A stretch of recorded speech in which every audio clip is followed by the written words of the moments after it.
Assalamualaikum warahmatullahi wabarakatuh.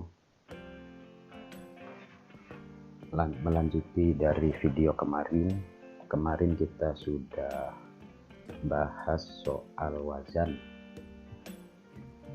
soal sighot. Nah, untuk video kali ini kita masuk pada pembahasan mauzun dan mutobaqoh. Sekali lagi saya katakan bahwa video ini adalah untuk teman-teman yang pengen belajar memahami bahasa Arab, khususnya ini untuk yang masih pemula. Jadi masih pemula banget, masih dasar. Kita kemarin sudah bahas soal wazan, sekarang kita masuk di pembahasan mauzun dan mutobaqoh. Dalam ilmu shoroh itu ada istilah mauzun dan mutobaqoh.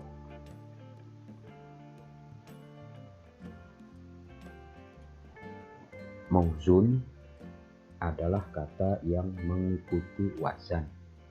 Wazan ini pola kata. Kalau yang belum tahu wazan, silahkan lihat video yang kemarin. Kemarin sudah kita jelaskan bahwa wazan adalah pola kata dari sebuah sighot. Nah, kalau mauzun ini yang mengikuti wazan. Wazan ini pola kata, standar, timbangan secara bahasa. Nah, mauzun ini yang mengikuti wazan. Kalau di dalam kitab Amsalatul Tasrifiyah, baris pertama itu namanya wazan, fa'ala, yaf'ulu, fa'lan, dan seterusnya. Di bawah fa'ala dan nasoro, kayak hoza, kayak doroba, pokoknya di bawah fa'ala itu namanya mauzun. Secara harokat, secara panjang pendeknya suatu lafaz, mauzun ini selalu ikut pada wazan. Nasoro mengikut terhadap fa'ala, yadribu mengikuti wazan yaf'ulu. Jadi mauzun itu adalah kata atau lafaz yang mengikuti wazan. Dalam ilmu shoroh, mauzun ini adalah kata yang dianalogikan dengan wazan untuk mengetahui huruf asli, huruf tambahan, harokat, dan sukunnya. Sama persis pengertiannya dengan wazan. Cuma bedanya kalau mauzun ini yang mengikuti wazan. Wazan itu timbangan, mauzun itu yang ditimbang. Jadi untuk mengetahui huruf asli, huruf tambahan, harokat, dan sukun suatu mauzun itu harus tahu wazannya. Makanya kemarin saya sering katakan bahwa kalau Anda pengen memahami bahasa Arab, maka paling dasar itu teman-teman harus paham soal perubahan suatu lafaz, perubahan suatu kata. Nah, perubahan ini dibahas dalam ilmu shoroh. Ada sighot, ada wazan, di bawah wazan mauzun.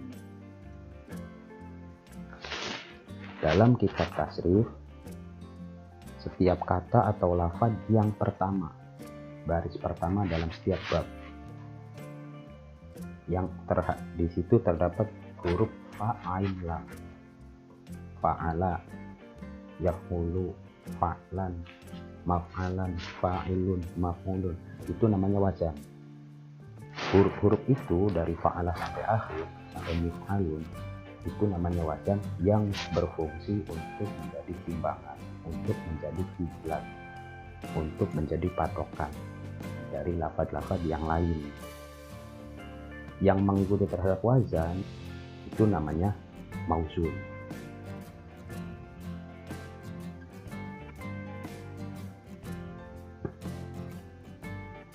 Nah, kemudian lafaz yang posisinya di bawah wazan sampai akhir bab disebut sebagai mauzun. Fa'ala yaf'ulu fa'lan wa maf'alan fahuwa fa'ilun wa dzaka maf'ulun, uf'ul la taf'ul, maf'alun, maf'alun, mif'alun. Nah, itu semua namanya wazan. Di bawah wazan, nasoro yansuru nasron, hoza yaghzu hozwan, amala ya'ulu amalan, madda yamuddu maddan.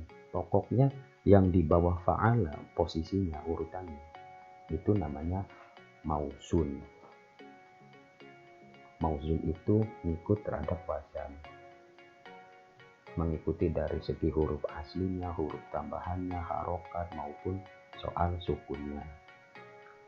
Tapi perlu diketahui bahwa nanti enggak semua wazan itu sama. Makanya teman-teman dari awal saya sudah katakan harus punya kitab Amsilatut Tasrifiyah, setelah itu harus hafal.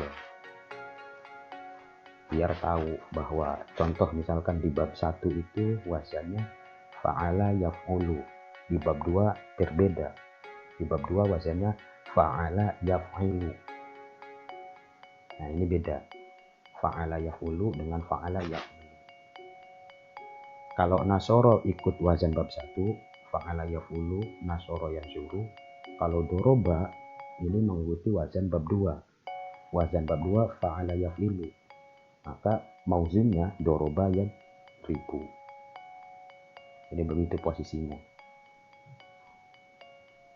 Contohnya, nah ini fa'ala yaqulu fa'lan maf'alan fa'ilun wa dzaka maf'ulun uf'ul la taf'ul maf'alun maf'alun mif'alun.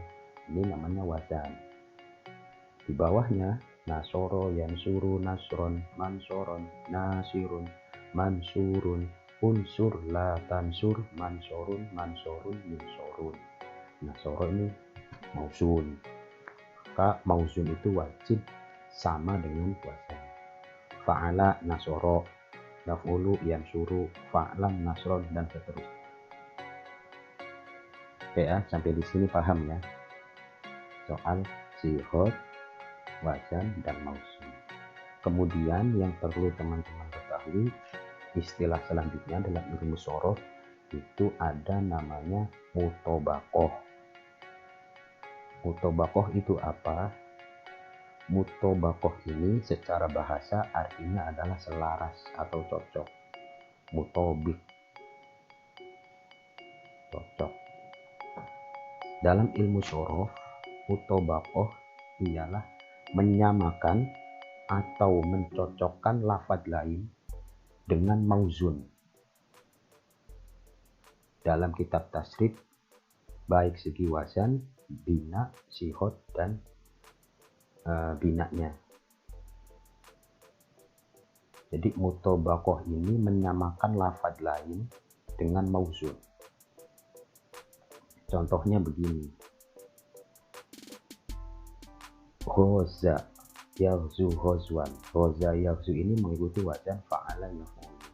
Kemudian kita menemukan lafadz lain di buku bahasa Arab, di Al-Quran ataupun di hadis, menemukan lafadz, terus kemudian kita pengen mencari bagaimana perubahan lafadznya, maka syaratnya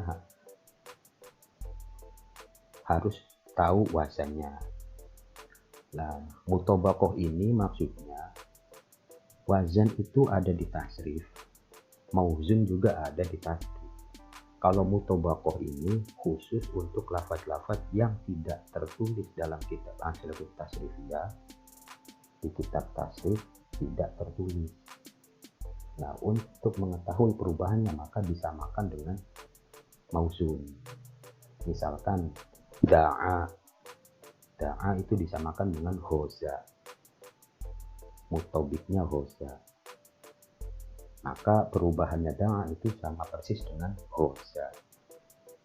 Da'a itu nggak ada di kitab tasrif. Maka untuk melacak, untuk mengidentifikasi tentang perubahannya, tentang sihotnya, tentang wazannya, maka harus dimasukkan ke tasrif. Cara memasukkannya itu dengan cara mutobakoh, menyamakan dengan yang di tasrif. Contohnya, misalkan Anda, contoh nomor 1 ya, contohnya da'in. Anda ketika baca kitab atau teks bahasa Arab menemukan tulisan da'in. Anda bingung, da'in ini apa? Maka disamakan dengan ghoza. Da'in itu sifatnya isim fa'il. disamakan dengan khozin. Khozin ini adalah mauzun dari amsilatut tasrifiyah bab pertama.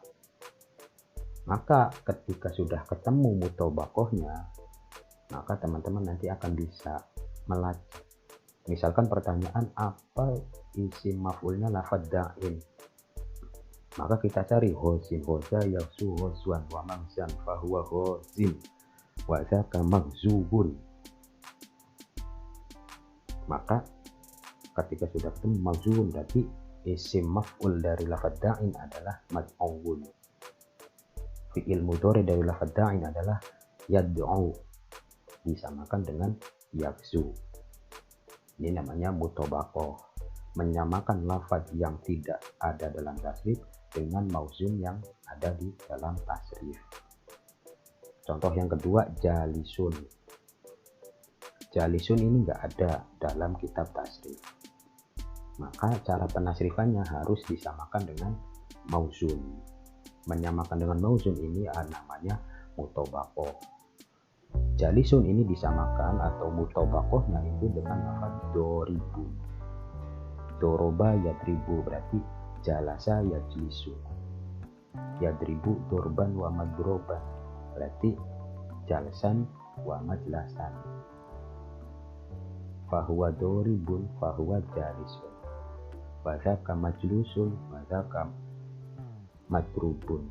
Idrib la tadrib, ijlis la tajlis, madribun madribun, majlisun majlisun, ijlasun.